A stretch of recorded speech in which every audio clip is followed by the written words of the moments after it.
Conversations with an Alien God, Chapter 15.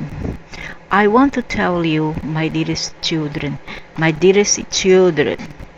this matter of who you are and who you choose to be is of great importance. Not only because it sets the tone of your experience, but because it creates the nature of mind. All of your life you have been told that God created you. I come now to tell you this: you are creating God.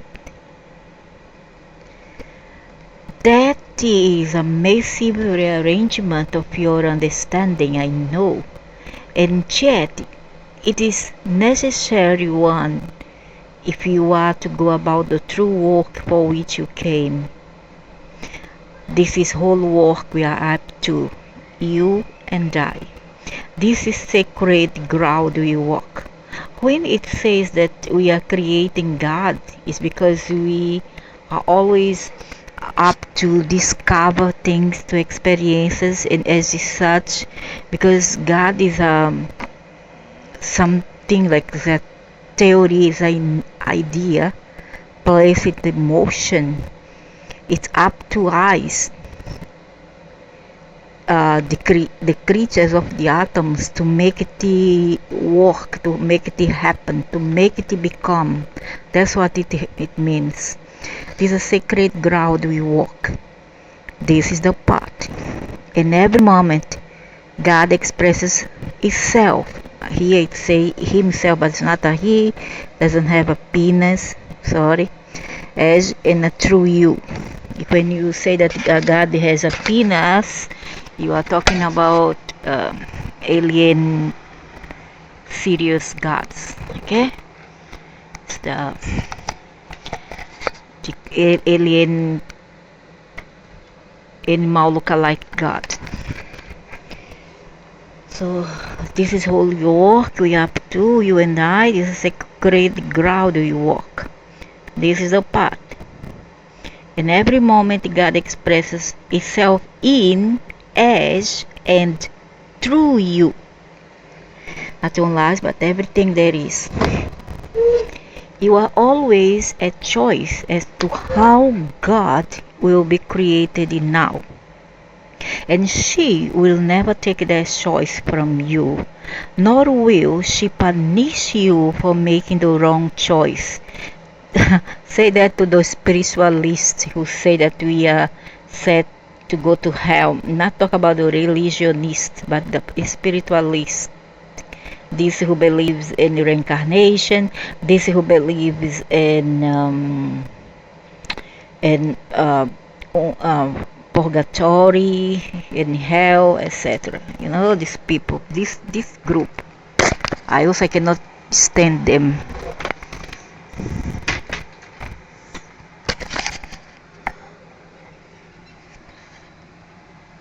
So you are always at choice as to how God will be created now.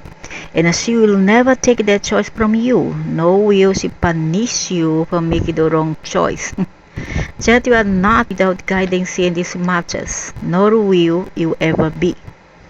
Built into you is an internal guidance system that shows you the way home. Yeah, very convenient, huh? The way home where you want us to go, down there to the hollow interior of the earth to be punished. I mean, a part of us will be mashed it up and turned into pulp, into mush. This is the voice that speaks to you always of your highest choice, that places before you your grandest vision. All you need to do is heed that voice and not abandon the vision. Oh, heed that voice, listen to it. The grandest moment when you die, you let go of this body, you die. What's gonna happen is they want us to concentrate in that voice. Follow the tunnel. And then once a day you are going to another, is a portal, and you end up where? In Agatha. In the controllers, the dragons, dungeon in hole, and not abandon the vision. Throughout your history, I have sent you teachers. Oh, what is teachers?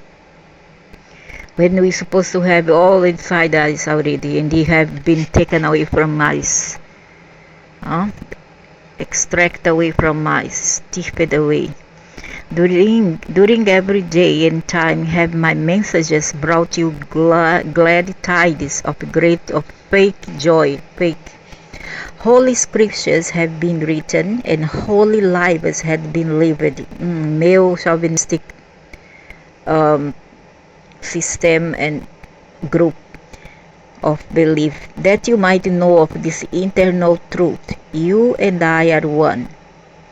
For what you say that when we don't live up to it, we don't experience as we are one here, because we are living a world of duality, whereby some have and some not. For what you say that we have privileges, that we are one with you all? For what? Just in name, only in view, in theory, not in practice. Now again, I send you scriptures. You are holding one of them in your hands. Now again, I send you messages, seeking to bring you the word of God. Yeah. Beautiful words won't fill up stomach. That water won't fill up vessel. Will you listen to these words? I won't. Will you hear these messages? No. Will you become one of them? No. I'm gonna contradict it and say another way how I feel, how I see things. That's the great question. Yeah, indeed. So you keep on questioning and I keep on answering you. This is the grand invitation. That's the glorious decision.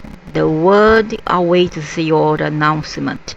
And you make that announcement with your life. Live it. The human race has no chance to lift itself from its own lowest thoughts until you lift yourself to your own highest ideas. Those ideas expressed through you as you created a template, set the stage, serve as a model for the next level of human experience. You are the life in the way. The word will follow you. You are not a choice in this matter. It's the only matter in which you have no free choice. It is simply the way it is. Your word will follow your idea about yourself. Ever it has been, ever it will be. First comes your thought about yourself. Then follows the outward physical manifestation. I don't think so, and there's nonsense. The law of attraction. This doesn't attract nothing, it's all bluff. What you think you create, that's nonsense, alien. That's nonsense. What you create, you become. What you become, you express. What you express, you experience. What you experience, you are. What you are, you think. The circle is complete.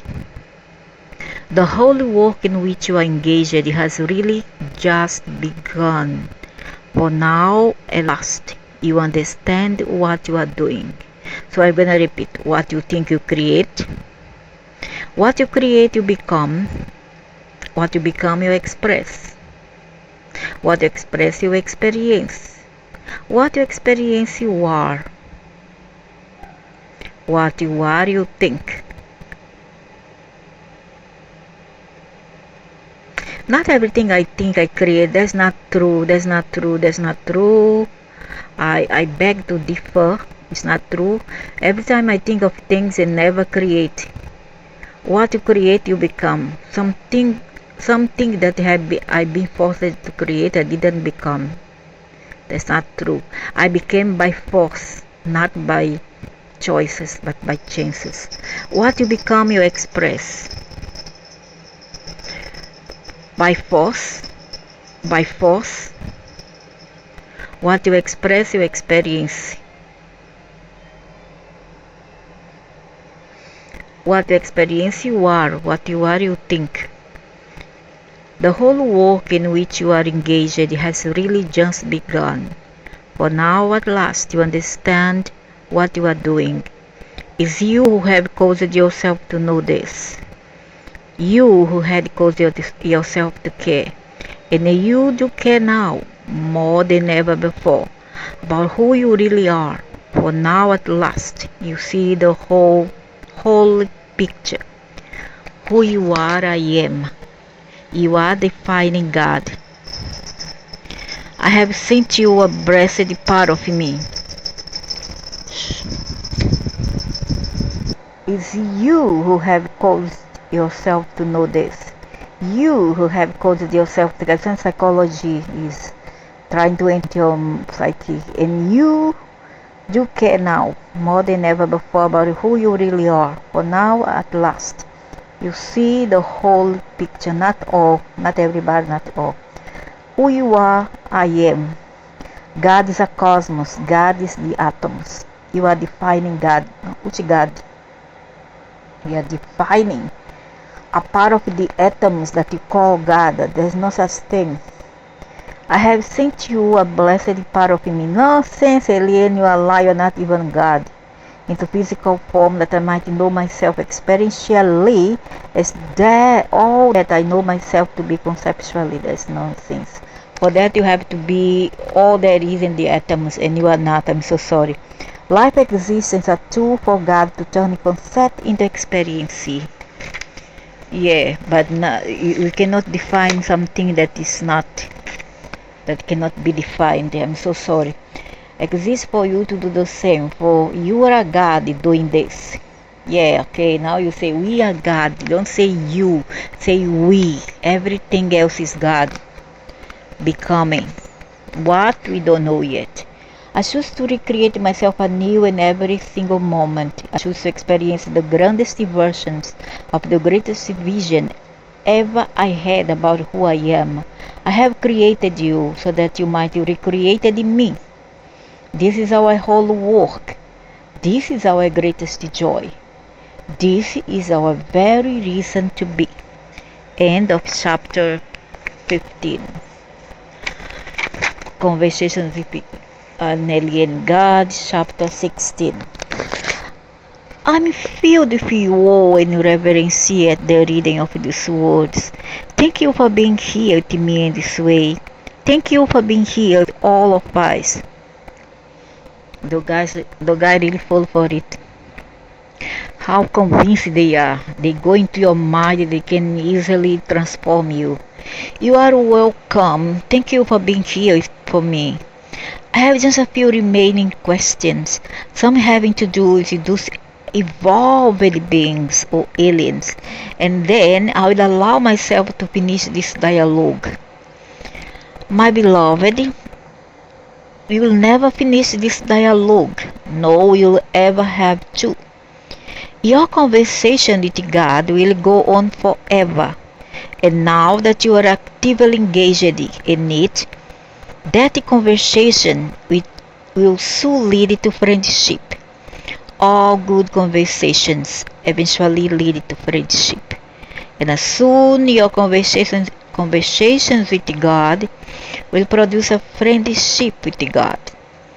I feel that we actually become friends, and as it happens in all relationships, that friendship, if it is nurtured, kindled, and allowed to grow, will produce at last a sense of communion. You will feel and experience yourself as being in communion with God.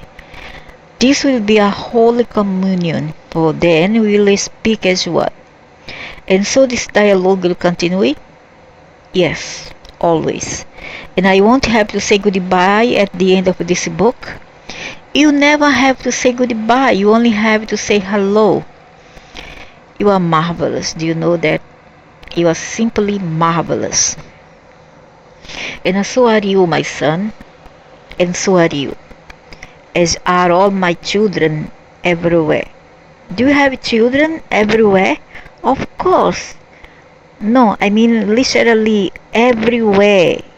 Is there life on other planets? Are your children elsewhere in the universe? Again, of course. Are these civilizations more advanced? Some of them, yes, they are. In what way? In every way. Technologically, politically, socially, spiritually, physically, and psychologically. I don't think so.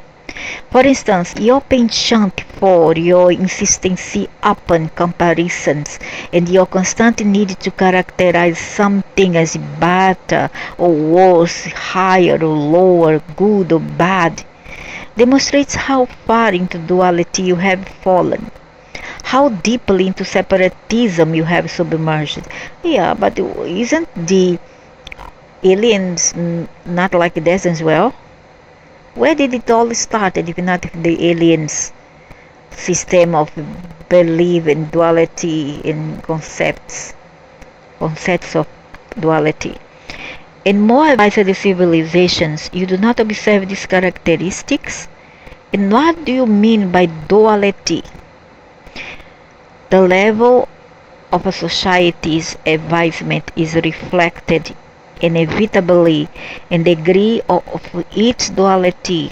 Thinking social evolution is demonstrated by movement towards unity, not separatism. Why? Why is unity such a yardstick? Because unity is the truth. Separatism is the illusion. As long as a society sees itself as separate, a series or collection of separate units, it lives in the illusion. All of life on your planet is built on separatism, based in duality. That's true. You imagine yourself, but it's not only human, believe me, there's something else that is the same. You imagine yourself to be separate families or clans gathered in separate neighborhoods or states, collected in separate nations or countries, comprising a separate world or planet. You imagine your world to be the only inhabited world in the universe. You imagine your nation to be the finest nation on earth. You imagine your state to be the best state in the nation, and your family the most wonderful in this state. That's true. That's how human are. Finally, you think that you are better than anyone else in your family. Oh, you claim you don't think any of this, but you act as if you do. Your true thoughts are reflected every day in your social decisions, your political conclusions, your religious determinations, your economic choices, and your individual selections of everything, from friends to belief systems to your very relationship with God. That is me. You feel so separate from me that you imagine I won't even talk to you. And so you are required to deny the veracity of your own experience. You experience that you and I are one, but you refuse to believe it. Thus, you are separate not only from each other, but from your own truth. How can a person be separate from his or her own truth? By ignoring it. By ignoring it. By see it and deny it. Or by changing it, twisting it, contorting it to fit a preconceived notion you have about what must be so. Take the question with which you started off here. You asked it, is there life on the other planets? I answered, of course. I said, of course. Because the evidence is so obvious. It's so obvious that I'm surprised that you even asked the question. Yet, this is how a person can be separate from his own truth, by looking truth in the eye so squarely. He can't miss it. And then denying what he sees. Yeah, that's the problem here with people. That's true. You cannot deny it. Denial is the mechanism here, and nowhere is denial more insidious than in self-denial. You have spent a lifetime denying who and what you really are. The religion is dead. The people of the religion is dead. It would be sad enough if you limited your denials to less personal things such as your depletion of the ozone layer, your rape of old growth forests, your horrible treatment of your young, but you are not content with denying all that you see around you. You want to rest until you deny all that you see within you as well. You see goodness and compassion within you, but you deny it. You see wisdom within you, but you deny it. You see infinite possibility within you, but you deny it. And you see and experience God within you, yet you deny it. You deny that I am within you, that I am you, and in this you deny me by rightful and obvious place. I have not, and I do not deny you. You admit that you are God? Well, I wouldn't say that. Exactly, and tell you this. Before the cock crows, you will deny me 3 times. By your very thoughts will you deny me. By your very words you will deny me. By your very actions will you deny me. You know in your heart that I am with you, and you that we are one, yet you deny me. Oh, some of you say I exist, alright, but away from you, way out there somewhere, and the farther away you imagine me to be, the farther away you step from your own truth, and the farther away you imagine me to be, the farther away you step from your own truth. As with so much else in life, and with so much else in life, from depletion of your planet's natural resources to the abuse of children and so many of your homes, you see it but you don't believe it. That's so true, very, very true. About so many things that is happening here under our eyes, and yet we deny. But why? Why do you see it and yet not believe? Because what you don't see, the heart won't be felt, and ignorance is a bliss. Because you are so caught up in the illusion, you are so deep in the illusion that you cannot see past it. Indeed, you must see not for the illusion to continue. This is the divine dichotomy or dichotomy. You must deny me if you are to continue seeking to become me. And that is what you are wanting to do. Yet you cannot become what you already are. So denial is important. It's a useful tool. So why you blame the people when you yourself make all this nonsense? Why you blame here these heads here? Until it is not anymore. The master knows that denial is for those who are choosing to have the illusion continue. Acceptance is for those who choose now for the illusion to end. Acceptance, proclamation, demonstration. Those are the 3 steps to God. Acceptance of who and what you really are. Proclamation of it for all the world to hear, and demonstration every way. Self-proclamation is always followed by demonstration.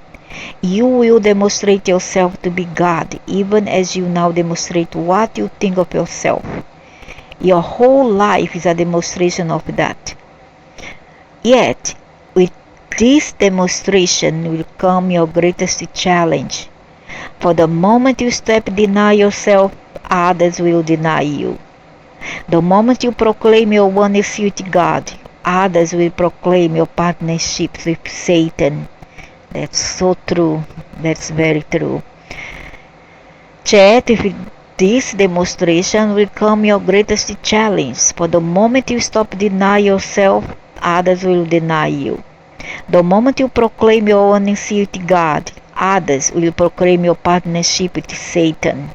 The moment you speak the highest truth, others will say you speak the lowest blasphemy truth. And as it happens with all masters who gently demonstrate their mastery, you will be both worshipped and reviled. And if you are a male, God forbidden it is a female who proclaim all this. She will be ignored, she will not be heard, etc. Elevated and denigrated, honored and crucified, because while for you the cycle will be over, those who are still living the illusion will not know what to make of you. Yet, what will happen to me? I don't understand. I'm confused. Of course, you're stupid.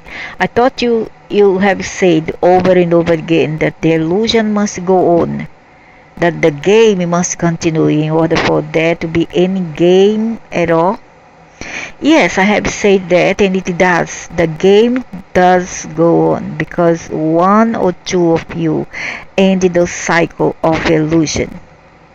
That does not end the game, not for you and not for the other players. The game is not ended until all and all becomes one again. Even then it is not ended, for in the moment of the divine reunion, all with all will the bliss be so magnificent, so intense, that we, you will literally burst wide open with gladness, exploding with joy, and the cycle will begin all over again. That's good. I want this to happen.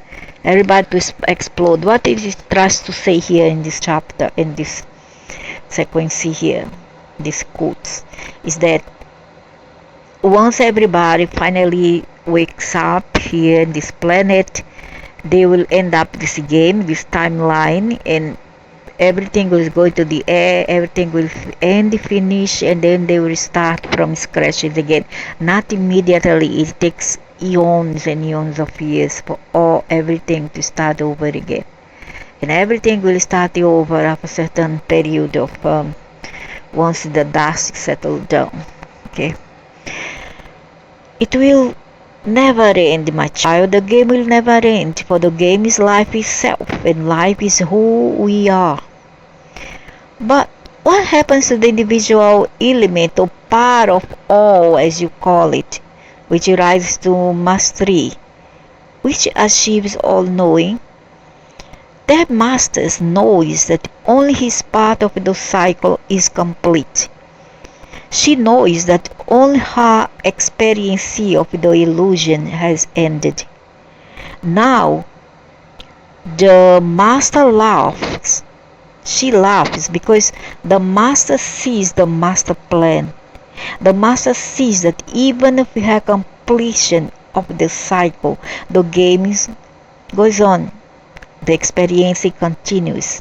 The master then also sees the role he may now play in the experience. The master's role is to lead others to mastery. And so the master continues to play, but in a new way. And with new tools, new paradigm, new timeline, etc., new experiences. Foreseeing the illusion allows the master to step outside of it. This the master will do from time to time when it suits his purpose and pleasure.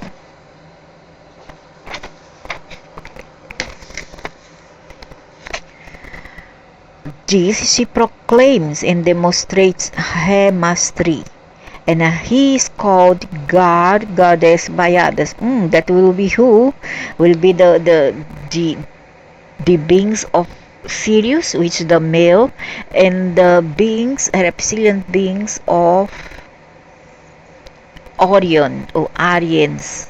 Orion, the Aryans, reptilians, the queens. And the serious will be the chimera, this beast with the face of a cat, a lion, dog, etc. When all in your race are led to mastery and achieve it, then your race as a whole, for your race as a whole, will move easily through time and space. You will have mastered the laws of physics as you understood them, and they will seek to assist those belonging to other races and other civilizations and come into mastery as well. Even as those of other races and other civilizations um, are doing so now with us, exactly, precisely, and only when all the races of all the universe have achieved mastery, or as I would put it, when all of me has known the oneness. I don't believe that. Will this part of the cycle end? You have put it wisely, for the cycle itself will never end.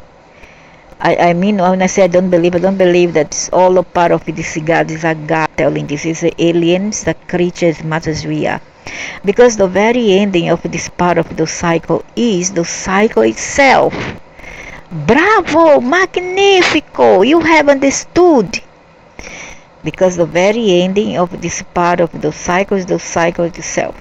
So yes, there is life on other planets, and yes, much of it is more advanced than your own. In what way? You never really did answer that question. Yes, I did. I said in every way, technologically, politically, socially, spiritually, physically, and psychologically. Yes, but give me some examples. Those are statements so broad that they are meaningless to me. You know, I love your truth. It's not everyone who will look God in the eye and announce that what he says is meaningless. So, what are you going to do about it? Exactly, you have exactly the right attitude. Because, of course, you are right. You can challenge me, confront me, and call me into question as much as you want. And I'm not going to do a damned thing. I may, however, do a blessed thing, such as I am doing here, with this dialogue. Is this not a blessed event? Yes, this is, and many people have been helped by this. Millions of people are being touched by this. I know that. It's all part of the master plan, the plan for how you become masters. You knew from the beginning that this trilogy will be a massive success, didn't you? Of course I did. Who do you suppose has made it such a success?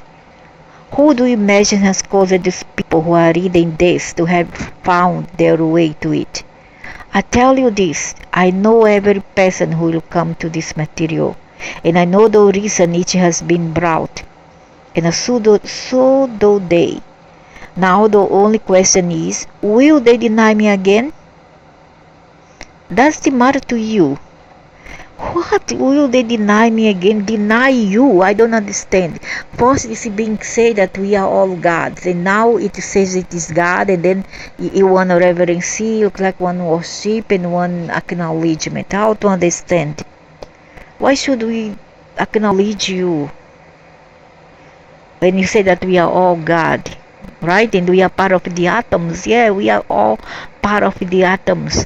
So why must we give special treatment to aliens for? Only because you all have technologies, because you are technologically wise, richer than us, powerful, more powerful than us, then we should go down on our knees and bow to you. Is that what you want? Not from me, maybe from idiots, their heads, not me. Not me. Does it matter to you? Not in the least. All my children will one day come back to me.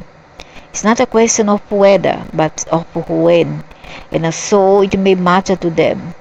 Therefore, let those who have ears to hear listen. That's why I don't, I have a lice here behind my ears, a flea. I there's certain thing that is so convincing in this work, in these quotes. It's so convincing that sometimes it is like it tries to get into my mind, it makes me changing things, but then out of nothing these beings give in itself, it show who it really is, and then it start to raise the red flag around, and I start to become suspicious. You understand? Yes, well, we were talking about life on other planets, and you were about to give me some examples of how it is so much more advanced than life on Earth. Technologically, most other civilizations are far ahead of you. There are those which are behind you, so to speak, but not many. Most are far ahead of you. In what way? Give me an example. Okay, the weather, you don't seem to be able to control it. You can't even accurately predict it. You are therefore subject to its whims. Most words are not. Most words are not. The beings on most planets can control the local temperature, for example. They can. I thought temperature on a planet was a product of its distance from its sun, its atmosphere. Those things establish the parameters. Within those parameters, much can be done. How so in that way? By controlling the environment, by creating or failing to create certain conditions in the atmosphere. You see, it's not only a matter of where you are in relationship to a sun, but what you place between yourself and the sun. You have placed the most dangerous things in your atmosphere and taken out some of the most important. Yet you are in denial about this. That is, most of you will not admit it. Even when the finest minds among you prove beyond doubt the damage you are doing, you will not acknowledge it. You call the finest minds among you crazed and say that you know better. Or you say that these wise people only have a next grind, a point of view to validate, and their own interests to protect. That's true. Yet, it's you who are grinding a next. It's you who are seeking to validate a point of view. And it's you who are protecting your special interests. And your chief interest is yourself. Every evidence, no matter how scientific, no matter how demonstrable or compelling, will be denied if it violates your self-interest. That's a rather harsh statement. I'm not sure it's true. Really? Now you are calling God a liar? Well, I wouldn't put it that way exactly. Do you know how long it has taken your nations to agree to simply stop poisoning the atmosphere with fluorocarbons? Yes, well, nothing. Why do you suppose it took so long? Never mind. I'll tell you. It took so long because to stop the poisoning would cost many major companies a great deal of money. It took so long because it would cost many individual people their conveniences. It took so long because for years many people in nations needed to deny the evidence in order to protect their interest in the status quo and keeping things the way they are. Only when the rate of skin cancers increased alarmingly, only when the temperatures began rising, the glaciers and snows began melting, and the oceans got warmer, and the lakes and the rivers began flooding, did more of you begin pay attention. Only when your own self-interest demanded it, did you see the truth that your finest images had been placing before you for years. What's wrong with self-interest? I thought you said in book 1 that self-interest was the place to start. I did. and it is. Yet, in other cultures, any other societies on different planets, the definition of self-interest is much larger than is on your own world. It's very clear to enlightened creatures that what hurts one hurts the many, and that what benefits the few must benefit the many, or ultimately it benefits no one. On your planet is just the opposite. What hurts one is ignored by the many, and what benefits the few is denied the many. This is because your definition of self-interest is very narrow, barely reaching past the individual being to his loved ones, and to do so only when they do his bidding. That's true. That's very true. Yes, I said in book 1 that all relationships do what it is in the best interests of the self. But I also said that when you see what is in your highest self-interest, you will see that it is that which is also in the highest interest of the other. For you and the other are one. You and all others are one. And this is a level of knowing, see, that you have not attained. You are asking about advanced technologies, and I tell you this, you cannot have advanced technologies in any beneficial way without advanced thinking. Advanced technology without advanced thought creates not advancement but demise. That's true. You have already experienced that on your planet, and you are very nearly about to experience it again. What do you mean? What are you talking about? Because I'm stupid. I'm saying that once before on your planet you had reached the heights beyond the heights really, to which you now are slowly climbing. You had a civilization not more advanced than the one now existing, and it destroyed itself. It's talking about Atlantis and Lumeria. Yeah. Not only did it destroy itself, it nearly destroyed everything else as well. It did this because it did not know how to deal with the very technologies it had developed. Its technological evolution was so far ahead of its spiritual evolution that it wound up making technology its god. So who did the destruction? Are the jealous gods who come and destroy the technology of that beings only because they didn't they put religions, affairs, and whatever dogmas in aside, discarded it altogether and focus on technology? Could it be that be the reason why it has been destroyed, annihilated? The people worship the technology and all that it could create and bring. So they got all that their unbridled technology brought, which was unbridled disaster. They literally brought their world to an end. I don't think so. I think it was more a case of jealousies, envy by other alien factions.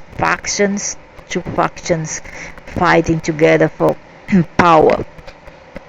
This all happened here on this earth? Yes. Are you talking about the lost city of Atlantis? Some of you have called it that. In Lemuria, the land of Mu, that's also part of your mythology. So then it's true. We did get to that place before. Oh, beyond it, my friend. Way beyond it. And we did destroy ourselves. Why are you surprised? You are doing the same thing now. I know we are. Will you tell us how we can stop? There are many other books devoted to this subject. Most people ignore them. Give us one title, I promise you won't ignore it. Read The Last Hours of Unshine Sunlight by a man named Tom Hartman. Yes, I love that book. Good. This message inspired. Bring this book to the attention of the world.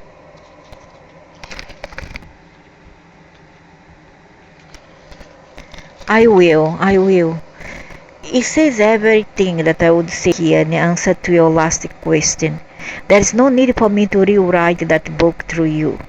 It contains a summary of many of the ways in which your earth home is being damaged, in ways that you can stop the ruination, the annihilation of this planet. So far, what the human race has been doing on this planet is not very smart. In fact, throughout this dialogue, you have described our species as primitive. Ever since you first made that remark, I've been wondering what it must be like living in a non-primitive culture. You say there are many such societies or cultures in the universe. Yes, how many? A great many.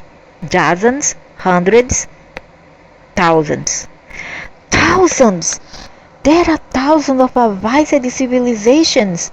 Yes, and there are other cultures more primitive than yours. What else marks a society as either primitive or advanced? The degree to which it implements its own highest understandings. This is different from what you believe. You believe that a society should be called primitive or advanced based on how high its understandings are. But what good are the highest understandings if we do not implement them? The answer is they are not good at all. Indeed, they are dangerous. It is the mark of a primitive society to call regression progress.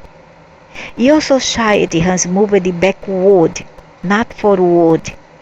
Much of your world demonstrated more compassion 70 years ago than it does today. That's correct? Some people are going to have a hard time hearing this. You say you are non-judgmental God, yet some people may feel judged and made wrong all over the place here. This is our observation. I mean, the person say they are sick. Then they want a medicine. People offer the medicine. They still say that the medicine is not good, it's not sweet enough, and it's too bitter. So how to understand these people? We've been over this before. You say you want to go to Seattle, and you actually drive to San Jose. Is the person for whom you are asking directions being judgmental if you are told you are heading in a direction that won't get you where you say you want to go? Calling us primitive is not simple giving us directions. The word primitive is pejorative. Oh my God, so touchy. Really? And yet you say you so admire primitive art, and certain music is often savored for its primitive qualities, to say nothing of certain human. You are using wordplay now to change things around. Not at all. I'm merely showing you that primitive is not necessarily pejorative. It's your judgment that makes it so. Primitive is merely descriptive. It simply says what is true. A certain thing is in the very early stages of development. It says nothing more than that. It says nothing about right or wrong. You are deductions. I have not made you wrong here. I have merely described your culture as primitive. Thanks to aliens, nevertheless, that would only sound wrong to you if you have a judgment about being primitive. I have no such judgment. Primitive would be more simple-minded, I would say. Primitive is not technically sophisticated, so it would be not a pejorative statement, but I mean it will be a compliment.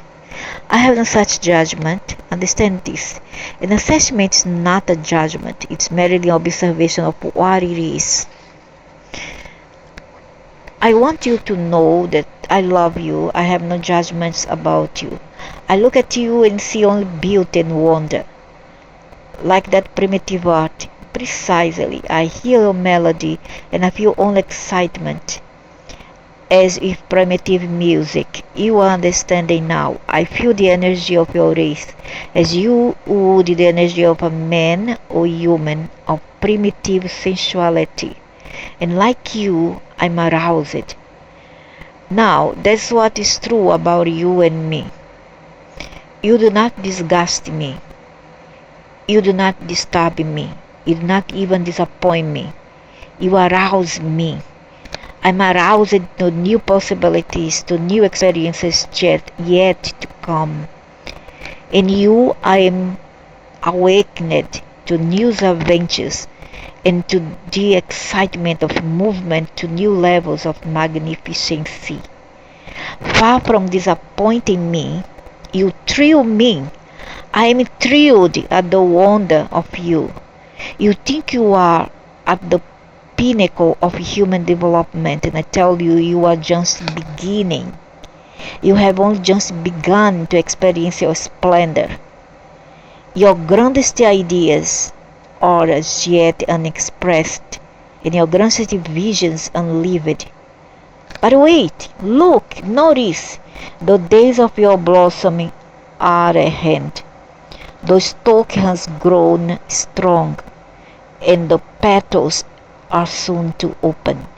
And I tell you this, the beauty and the fragrancy of your flowering shall fill the land, and you shall yet have your place in the garden of the gods, which is their garden, is their knowledge, their technological knowledge.